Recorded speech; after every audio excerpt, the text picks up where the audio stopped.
Counting worms. Unraveling the meaning. Hello, everyone. Welcome to our English language learning series. Today, we're going to explore the intriguing phrase, counting worms. This expression might sound unusual, but it's a great example of the colorful and imaginative nature of the English language. Let's dive into what it means and how you can use it in everyday conversation. Counting worms is not a literal term.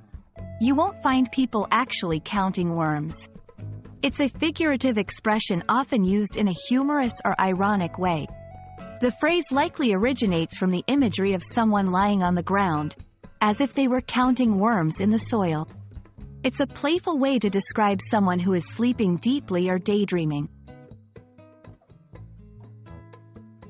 You can use counting worms in various contexts. Here are a few examples. Describing deep sleep. He was counting worms by 9 p.m., totally exhausted from the hike. Daydreaming. In the middle of the meeting, I caught her counting worms. Humorously indicating boredom. That lecture was so dull, I started counting worms. Remember, the phrase is informal and best used in casual conversations.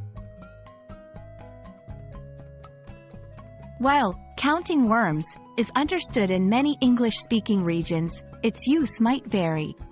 Some cultures might have similar phrases with different imagery. It's a great example of how English can be playful and context-dependent. We hope you enjoyed learning about the phrase, counting worms. English is full of such imaginative expressions, and understanding them can add color to your conversations. Stay curious, keep learning, and we'll see you in our next video. Happy language learning!